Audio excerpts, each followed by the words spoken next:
우리 성도님들 한 칸 앞자리 오는 게, 한 칸 당겨 앉는 게 쉽지가 않죠. 정말 쉽지가 않습니다. 한 자리 앞에 앉는 것인데 그게 1년이 가도 바뀌지가 않고 우리가 캠페인을 하는데도 바뀌지가 않는 것 같아요. 참 쉽지가 않는 것 같아요. 참 제가 이렇게 예배 중에 무리하게 여러분들에게 한 자리 앞으로 당겨달라고 부탁을 해서 죄송하고 그럼에도 불구하고 순종해 주셔서 진심으로 감사를 드립니다. 어쨌든 잘하셨어요. 잘하신 거고 우리의 신앙생활도 2026년 한 해 두 걸음도 아니고 한 걸음만 더 하나님 앞에 가까이 나아가는 그러한 신앙생활이 되었으면 참 좋겠습니다. 예.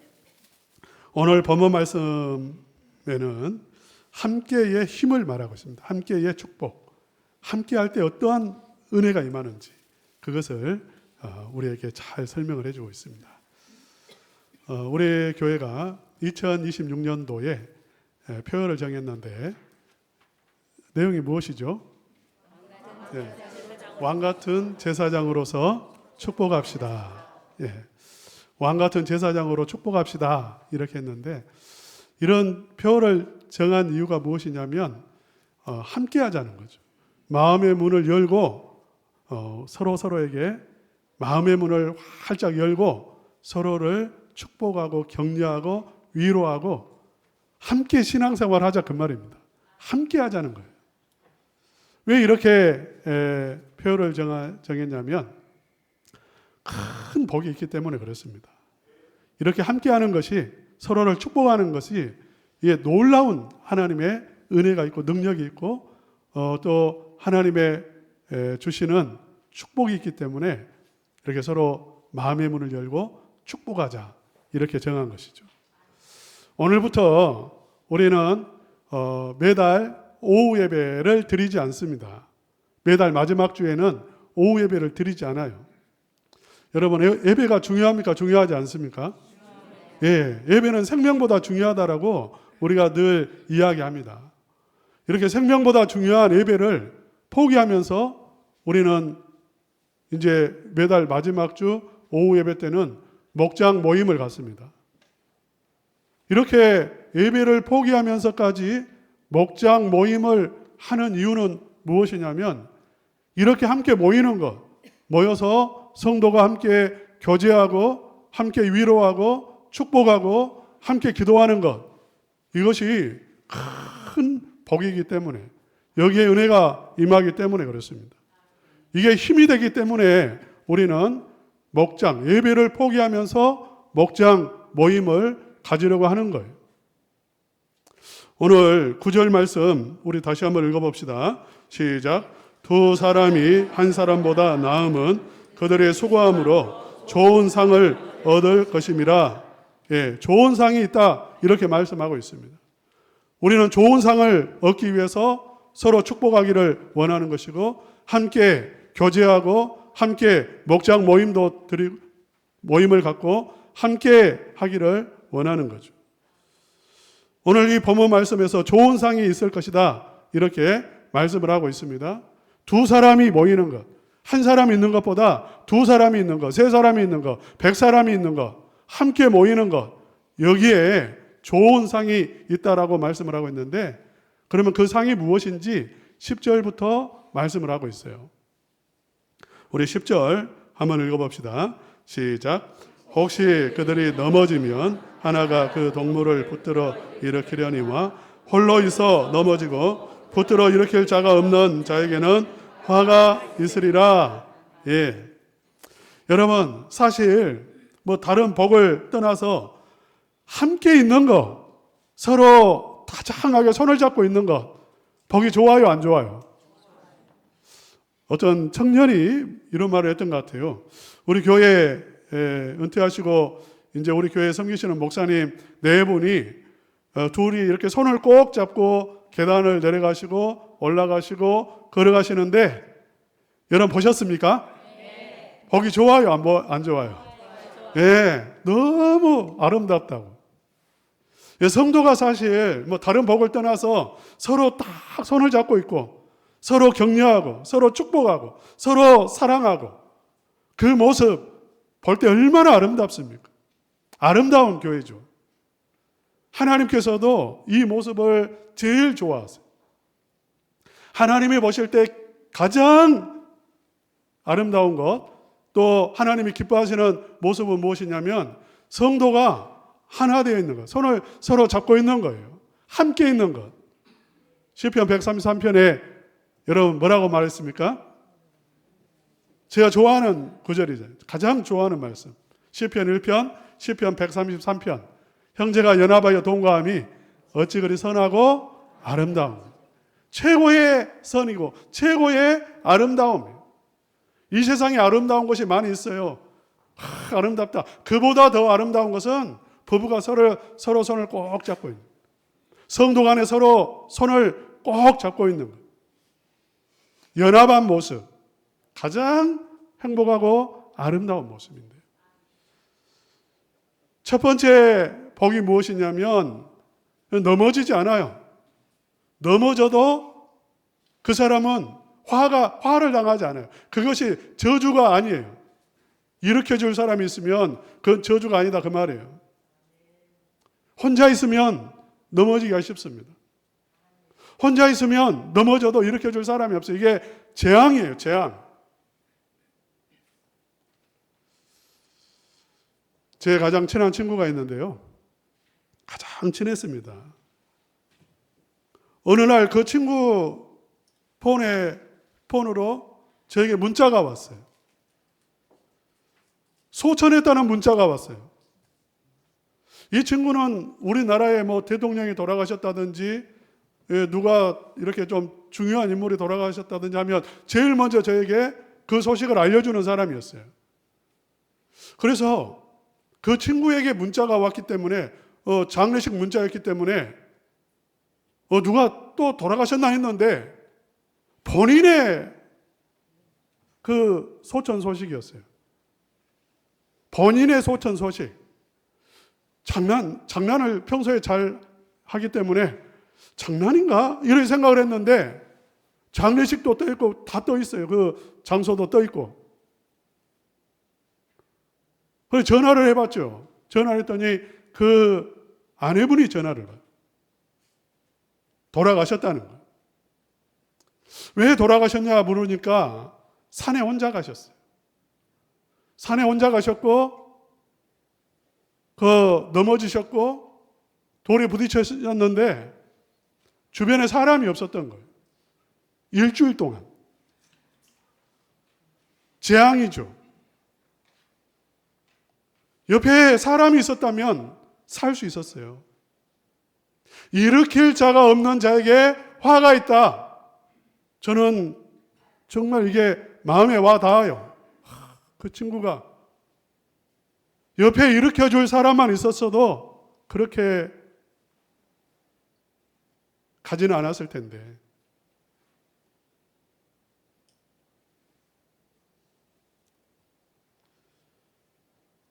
여러분, 우리 신앙생활 할 때에 낙심할 때도 있습니다.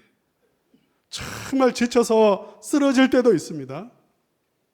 그때 내 옆에 누군가 믿음의 말 한마디만 해주는 사람이 있어도 우리는 그렇게 낙심의 자리에 있다가도 벌떡 일어설 수가 있고 한 걸음 더 하나님 앞에 나아갈 수가 있어요.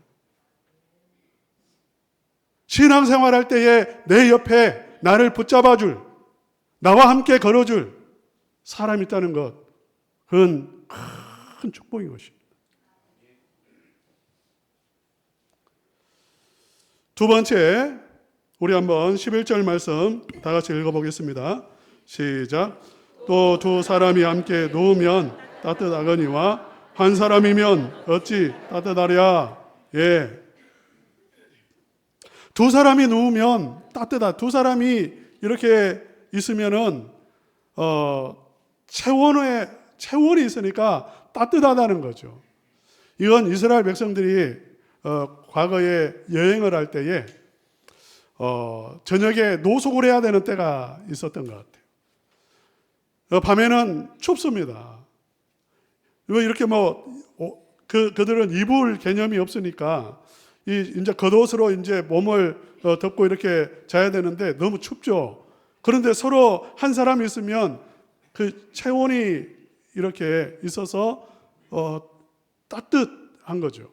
그래서 차가운 겨울을 밤을 그 체온에 의해서 함께 그래도 어느 정도 그 추위를 맞고 따뜻하게 보낼 수 있는 것입니다. 뭐 이건 꼭 이렇게 날씨만이 아니라 어떤 그 온도를 의미하는 것, 삶의 온도. 여러분, 따뜻한 교회가 좋습니까? 차가운 교회가 좋습니까? 우리 처음 다는 은광교회가 따뜻한 교회가 되었으면 좋겠습니까? 차가운 교회가 되었으면 좋겠습니까? 우리는 영적으로요, 영적인 존재예요. 그래서 교회 문을 들어오는 순간에 느낌이 와요. 이 교회는 차갑다. 이 교회는 좀 따뜻한 것 같아. 아마 처음 오늘 교회 우리 발걸음 하시는 분 계실 텐데 느낌이 있을 거예요. 이 교회는 어떤 것 같아? 이런 느낌이 있을 거예요. 지적하고 잘못을 꾸중하고 비판하고 부정적인 말을 하고 안 좋은 것을 보고 그렇게 교회가 하면 그 교회는 차가운 교회. 차가운 교회. 차가운 데에는 식물도 못 자랍니다. 차가우면 열매가 없어요. 따뜻해야 식물들도 쑥쑥 성장을 하고 열매를 풍성하게 맺어요.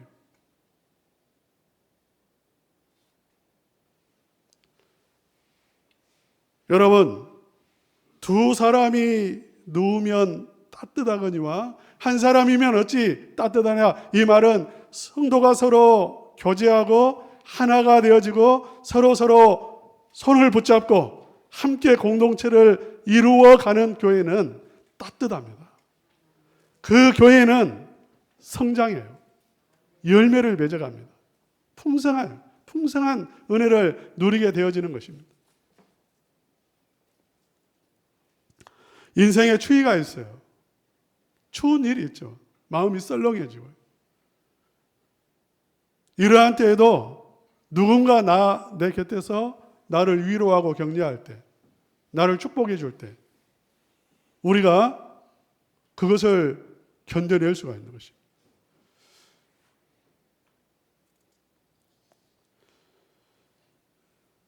우리의 12절 말씀도 함께 읽겠습니다. 시작. 한 사람이면 패하겠거니와 두 사람이면 맞설 수 있나니 세 겹줄은 쉽게 끊어지지 아니하느니라.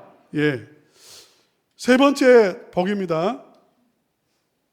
첫째는 넘어지지 않는다는 것이고 넘어져도 일어난다는 것이고 두 번째는 따뜻한 우리가 인생의 그 모든 고난, 추위 그것을 넉넉히 이겨낸다는 것이고 세 번째는 무엇이냐면 승리한다는 것입니다. 인생에서 승리하고 신앙생활에 승리한다는 거예요. 한 사람이면 패하겠거니와 두 사람이면 맞설 수 있나니 세 겹줄은 쉽게 끊어지지 아니하느니라. 신앙생활은 혼자 하기가 어렵습니다. 왜냐하면 사단은 혼자 있는 사람을 공격하기 때문에 그렇습니다. 밥이에요. 사단의 밥. 아담하고 하와가 같이 있을 때 사단이 역사 못했어요. 하와가 혼자 있을 때 사단이 공격이 합니다. 출애굽 시대에 미디안이 이스라엘을 괴롭혔는데 그 공격한 대상이 누구냐면 공동체에서 떨어져 있는 사람. 그들을 집중 공격하는 거예요. 기습해버려요.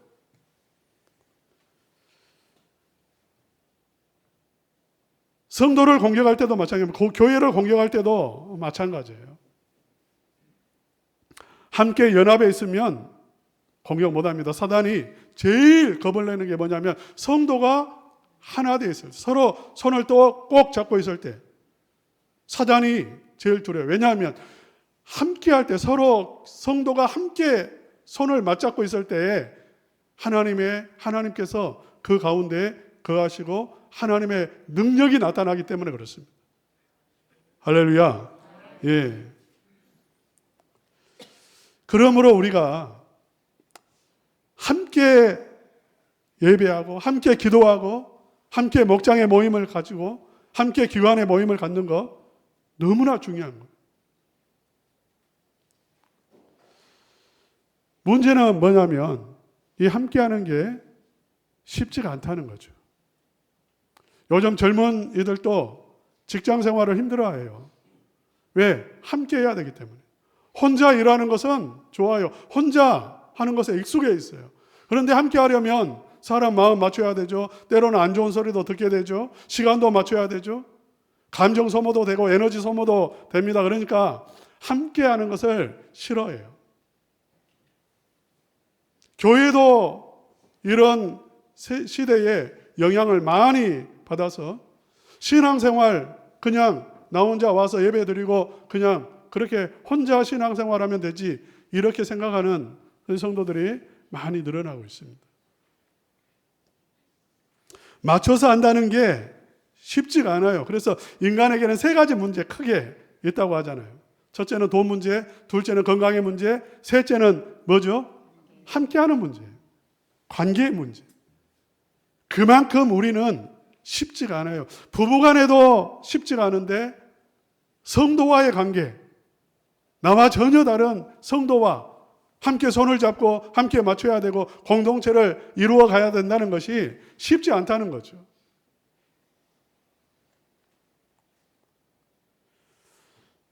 그럼에도 불구하고 우리는 함께 신앙생활을 해야 되고 함께 모여야 되고 함께 우리는 기도해야 되고 함께 해야 되는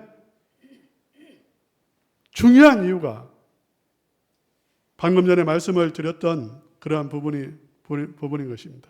그런데 우리가 함께하기 힘들어도 함께 해야 되는데 인식의 전환이 필요한 것 같아요. 첫째는 우리가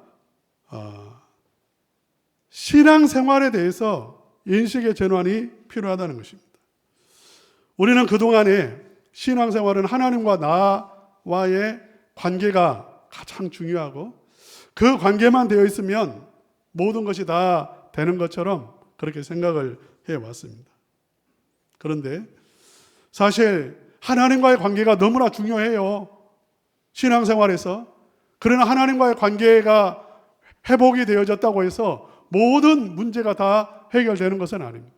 사실 하나님과의 관계의 회복을 우리가 해야 되는 이유 가운데 하나도 무엇이냐면 그 하나님과의 관계 회복은 반드시 무엇으로 이어지는 것이기 때문이냐면 사람과의 관계의 회복으로 이루어지기 때문에 그렇죠.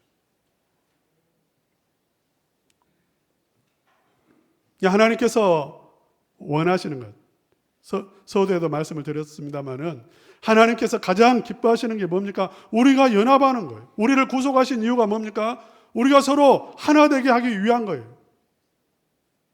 하나님께서 우리에게 성령을 부어주신 이유가 뭐겠어요? 서로를 용납하도록 축복하도록 성령을 부어주셨단 말이에요. 그게 하나님의 목적이라는 거죠. 하나님과 잘 관계를 맺고 그렇게 하나님만 알고 하나님과만 좋은 삶을 그렇게 살아라고 우리를 구원하신 게 아니라 하나님께서는 그걸 통해서 이제 이웃을 축복하고 이웃을 사랑하는 삶으로 나아가도록 하기 위한 거라는 것입니다. 하나님의 은혜와 복은 결국 사람을 통해서 주어지는 거예요. 믿습니까? 예. 하나님이 어떻게 나에게 복 주십니까? 사람을 통해서 복 주시는 거예요. 하나님이 직접 나에게 돈 주시고 하나님이 직접 나에게 은혜 주시고 능력 주시는 게 아니라 말이죠. 물론 마음속에 평화를 주시고 기쁨을 주시는 것은 사실입니다만은 실제 우리의 삶 속에서 하나님의 역사는 사람을 통해서 이루어지는 거예요. 믿습니까? 예, 제가 우리 첨단 은광교회에 부임하게 된 그것도 뭡니까? 하나님이 직접 나에게 뭐 성령으로 역사하셔가지고 너 가라 그렇게 했나요? 사람을 통해서 했잖아요. 저를 싫어하는 사람도 많습니다. 노예 안에도 그렇고요. 만약 여러분이 나가 손명옥이가 누군가 모르시니까 물어볼 때에 손명옥이를 싫어하는 사람에게 물어봤다면 어떻게 됐을까요? 택도 없죠. 그런데 이상하게 물어보는 사람마다 다 저를 좋아하는 사람, 심지어는 저기 대구에 있는 어떤 장로님에게도 물어봤던 것 같아요. 그래서 그분이 보쌈이라도 싸가지고 데리고 와야죠. 그렇게 대답을 했다는 거예요. 그분이 마침 어떤 분이었냐면 제가 초등부 교역자였고 그분이 부장이었고 우리 집사람이 선생이었어요. 좋아할 수밖에 없죠. 하나님의 역사인 거예요. 하나님의 역사. 하나님이 보내려고 그렇게 사람을 통해서 역사하신 거예요.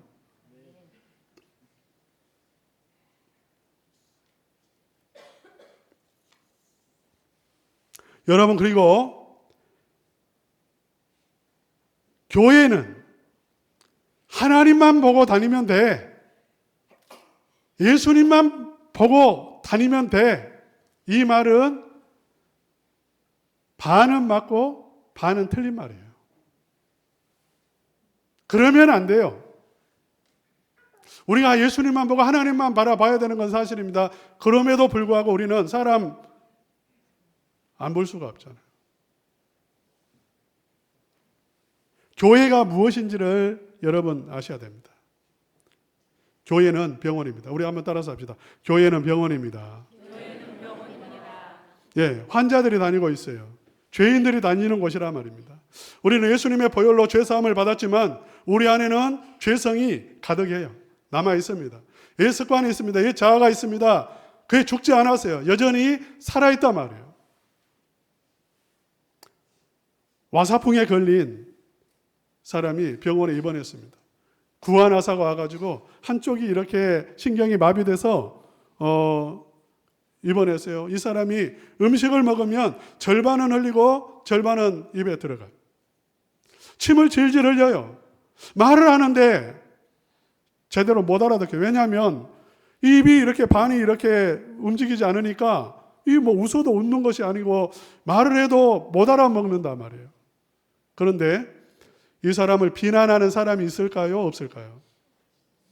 왜 당신 그 음식을 흘리면서 먹어? 이렇게 말하는 사람이 있을까요? 없을까요?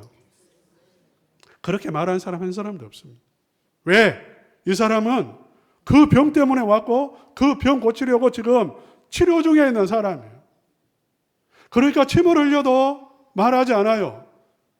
음식을 흘려도 비난하지 않습니다. 이 사람은 환자예요. 혹시 이분이 음식을 조금 덜 흘리면 박수를 쳐줘요. 잘했다고. 음식 안 흘리는 게 당연한 것이지만 이 사람에게는 칭찬받을 일.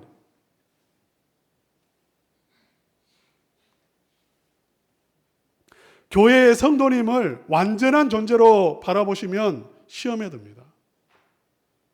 다 예수님의 은혜로 구원받았지만 다 연약한 모습을 가지고 있고 부족한 모습을 가지고 있고 죄성을 그대로 가지고 있어요. 많이 있어요. 남아 있어요. 우리는 조금씩 변화되어져 가고 있고 성화되어 가는 과정 속에 있는 그러한 성도들인 것입니다. 그걸 인정하셔야 돼요. 그래서 그러한 부분들을 볼 때에 비난하고 정죄하는 것이 아니라 긍휼히 여기고 불쌍히 여기고, 나도 과거에 저랬었는데, 나도 과거에 말을 저렇게 못되게 했었고, 내 과거에 그렇게 부정적인 사람이었고, 나도 저렇게 죄에 빠져서 아직 헤어나오지 못했던 사람인데 하나님 은혜로 내가 구원받았으니 하나님 저에게도 은혜 주십시오. 우리는 기도해야 되는 것입니다.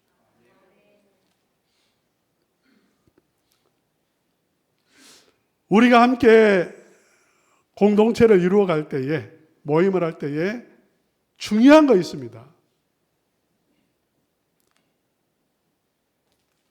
여러분, 오늘 또 모이실 텐데 한 가지만 하시기를 바랍니다. 무엇이냐면 공감하고 기도해 주는 것입니다. 우리 한번 따라서 합시다. 공감하고 기도해 줍시다. 예, 뭐냐면 축복하는 거죠. 축복만 하세요, 그 말이에요. 격려만 하시고 위로만 하세요. 함께 모여 있을 때 서로 간증도 하고 어떤 이야기를 나눌 때에 답을 주려고 하지 마십시오.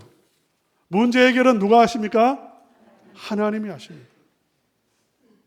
하나님이 문제 해결은 해주시는 거예요. 우리는 그 가운데서 어떤 이야기를 할 때 내가 생각할 때 이건 아닌데 라고 할지라도 그거 아니고 정답은 이거예요 라고 말할 필요가 없어요. 왜냐하면 본인도 알고 있어요. 다 몰라서 못하는 거 아닙니다. 우리에게 필요한 것은 무엇이냐면 우리가 해줘야 될 것은 격려하고 위로하고 공감해주는, 아픈 사람 같이 아파하는 것입니다. 슬퍼하는 중에 있는 사람 슬퍼하는 것입니다. 왜 슬퍼하냐고, 왜 그렇게 하냐고 묻지 말라는 거예요. 그리고 기도해 주는 거예요.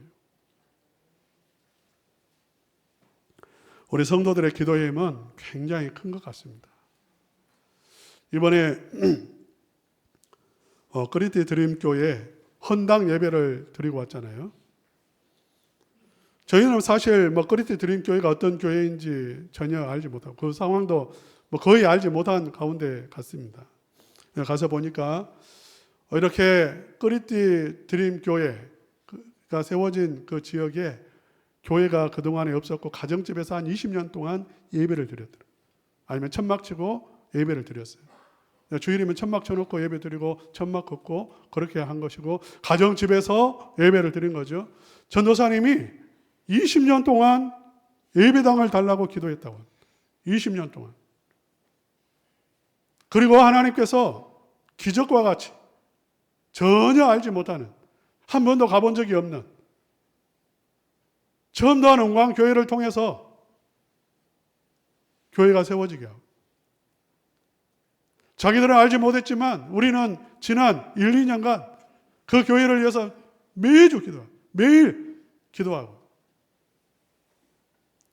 하나님께서 기도의 응답을 주신 거예요. 우리가 기도하면 하나님은 들으시고 응답하시는 하나님이십니다. 그렇기 때문에 우리는 부족한 모습을 보든지 어떤 문제를 보든지 성도의 아픔을 보든지 우리가 할 수 있는 것은 무엇이냐면 기도해 주는 것입니다. 우리 첨다한 은광교회가 2026년도에 정말 모이기를 힘쓰는 교회, 함께하는 교회, 서로 축복하고 서로 위로하고 격려하는 그러한 교회 되어지기를 소망합니다. 혹시라도 여기 있는 분 가운데 나 한 사람 목장 모임 빠져도, 기관의 모임 빠져도 자기들끼리 잘하고 있어, 그렇게 생각하시는 분이 있다면 그 생각을 바꾸시기를 바랍니다. 내가 빠진 그 자리로 하나님의 은혜도 빠져나가 버려. 그만큼 빠져나가고 하나님의 복도 그만큼 빠져나가는 것입니다. 함께 하는 것이 제일 중요한 일입니다. 내가 교회를 세워가는데, 공동체를 세워가는데 가장 큰 도움을 주는 것은 함께 하는 것입니다. 2026년도에 우리 모두가 함께 하나가 되어서 모이고 기도하고 은혜를 나누고 그렇게 함으로써 하나님이 주시는 큰 은혜를 누리고 복을 누리고 승리하는 우리 모든 성도님들이 되시고 첨다한 은광교회가 되기를 주님의 이름으로 축원합니다.